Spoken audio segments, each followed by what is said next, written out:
آج جو سیکولر آپ کے بچوں کو گمراہ کر رہے ہیں، انہوں نے ایک کانسیپٹ دیا، زندگی رہی تو اس پہ اگلے سال پورا اشرا پڑھا جائے گا. آج کیا بولتے ہیں آپ کے بچے؟ دیکھیں، ایک دین اہل بیت نے دیا، ایک دین جمی امت نے دیا. میں نے کہا وہ یزید والی سوچ کا کہ حاکم کیسا بھی آ جائے آپ پر اس کی اطاعت واجب ہے. امام نے کہا نہیں، فاسق کی اطاعت کریں گے تو دین کا فلسفہ ختم ہو جائے گا. کہ میں نے مزاحن کسی برادر اہل سنت کو کہا کہ کسی نے کہا کہ مولانا آج کے زمانے میں شیعوں پہ کون سی بڑی نعمت تو ہے نا، نام تو علیہم. میں نے کہا پڑھ بھی رہے ہو پھر بھی پوچھ رہے ہو شیعوں پہ بڑی نعمت کیا ہے؟ تو میں نے کہا ذرا کھول کے بتاؤں نعمت کیا ہے آج کے زمانے میں. میں نے کہا قرآن کی آیت ہے، ہر شیعہ یاد کر لے، اطیعوا اللہ واطیعوا الرسول اولي الامر منکم. یہ کسی کوئی بھی مفتی گاڑی میں ملے، بس میں ملے، جہاز میں ملے، فوراً پکڑ کے یہ سوال کریے گا، اور ساتھ میں کوئی اہل سنت کا جوان بھی بٹھائیے گا. اپنی باتوں میں خود پھنسیں گے، کیونکہ یہ واحد مکتب اہل بیت ہے جو عقل اور لوجک کا مکتب ہے. اگر دین سے آپ نے لوجک کو نکال دیا، عقل کو نکال دیا، وہ مکتب بت پرستی کے علاوہ کچھ بھی نہیں ہے، چاہے اپنا ہو یا غیر ہو. عبادت کرو تو عقل کے زاویے سے، لوجک کے زاویے سے. کام کرے جاؤ کہ اس کا کوئی ہدف نہیں ہے تو اس کام کا کوئی فائدہ نہیں ہے.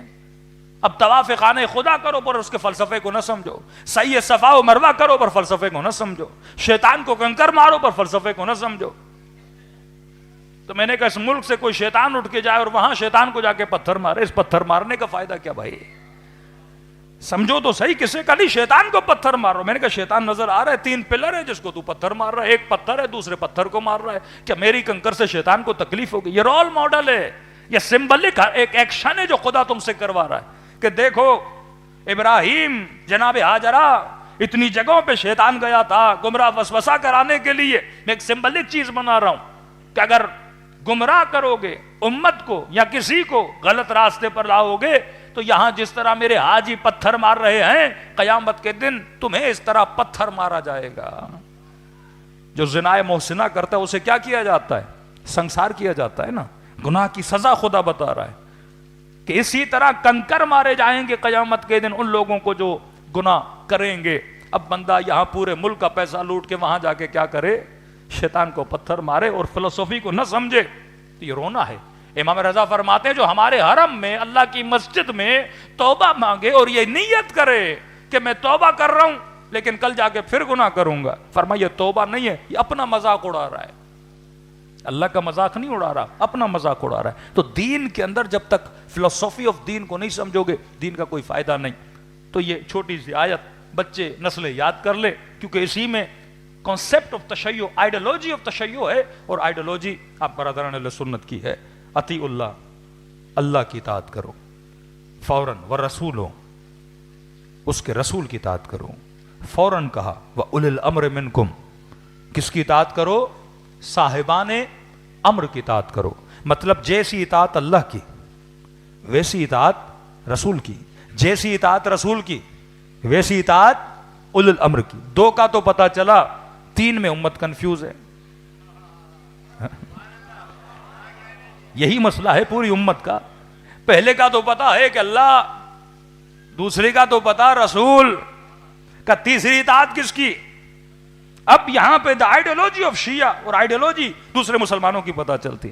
یہ مکتب یزیدی مکتب کیسے بنے، یہ مکتب دوسرے فکروں میں کیسے بدلے؟ آج مسلمان ذلتوں کا شکار کیوں ہے؟ کیونکہ مفتیوں نے آئیڈیالوجیز کو بدل دیا. جب آئیڈیالوجی بدلی تو پوری قوم تباہی کا شکار ہو جاتی ہے. خدا عزت کیوں دیتا ہے اور ذلتوں میں کیوں ڈالتا ہے؟ انہی آئیڈیالوجیز کی وجہ سے. تو ہر مفتی سے پوچھے قبلہ یہ بتائیے اولی الامر کون ہے؟ اب شیعوں کے اوپر سب سے بڑی نعمت یہ آیت. ایک شیعہ جوان بٹھائیے، ایک اہل سنت کا جوان، یہ اپنے مفتی سے پوچھے اولی الامر کون؟ جس کی اطاعت واجب، کا وقت کا حاکم. کتنے نعمت میں ہیں برادران اہل سنت کی آج ان کا اولی الامر شہباز شریف ہے. ہاں بھائی، اس سے بڑی نعمت ہو سکتی ہے؟ ہاں، یعنی سجدے شکر کرنا چاہیے ان لوگوں کو کہ ان کے اولی الامر ایک تو شہباز بھی ہیں، ساتھ میں شریف بھی ہیں. ہاں، اور آپ کے اولی الامر پردہ غیب میں زہرا کا لال حسین کا بیٹا امام زمانہ ہے.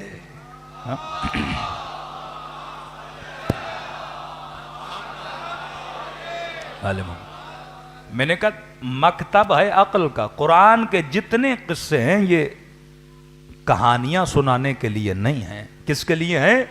عبرت.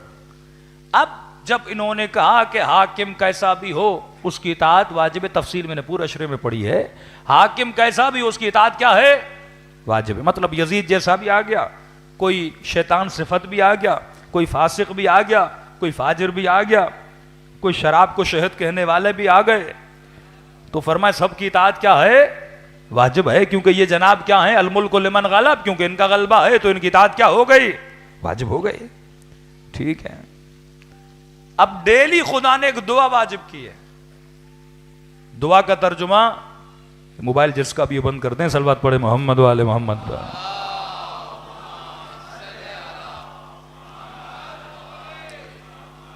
اب کنٹروڈکشن دیکھیے. ایک طرف کہیں کہ رسول نے کہا کہ حاکم کیسا بھی اطاعت واجب، فاسق بھی تو اطاعت واجب، فاجر بھی اطاعت واجب، بے دین بھی اطاعت واجب. اس کے اندر شیطان داخل ہو جائے، بدعت دین میں بدعت کو پیدا کرے کہ ہم اطاعت کریں گے، امت میں اختلاف نہیں ڈالنا. جو اختلاف ڈالے قد رفض وہ رافضی کہلاتے ہیں. ہم تو اجماع امت پہ کھڑے رہتے ہیں. امت خاموش ہے تو ہم بھی خاموش رہیں گے. جو بھی کرے ہم نے اس کی کیا کرنی ہے؟ اطاعت کرنی ہے. دوسری طرف خدا کہے کہ 17 رکعت نماز میں، 2 رکعت نماز میں یعنی پہلی اور دوسری میں حمد پڑھو اور سورہ حمد میں یہ دعا کرو، اے خدا مجھے ہدایت دے. شیعہ تو 2 میں پڑھتے ہیں، اہل سنت 3 میں پڑھتے ہیں. آپ تسبیحات اربع پڑھتے ہیں، وہ وہاں پر بھی سورہ حمد پڑھتے ہیں. ڈیلی دعا کیا کرے؟ اہدنا الصراط المستقیم. اے خدا سیدھا راستہ دکھا، اے خدا مجھے ہدایت دے، اے خدا گمراہوں کے راستے پہ نہ چلا، اے خدا جن سے تو غضبناک ہے ان سے مجھے دور رکھ. دوسری طرف اسی خدا کا رسول کہے اگر یزید بھی آ جائے تو اس کی اطاعت واجب ہے. نماز میں دعا کچھ کرے، اللہ ڈیمانڈ کچھ کرے اور اس کا نبی ہمیں سے کروائے کوئی عمل دور. آسان کر کے سمجھاؤں کہ کوئی جوان کہے کہ مولانا میں کسی کرپٹ کو ووٹ نہیں دوں گا، میں کسی فاسق کو ووٹ نہیں دوں گا، میں کسی چور کو ووٹ نہیں دوں گا، جو ملک کو نقصان دے میں اسے ووٹ نہیں دوں گا، اور ووٹ دینے مثلا نواز شریف کو چلا جائے. مطلب کہے کچھ اور کرے کچھ.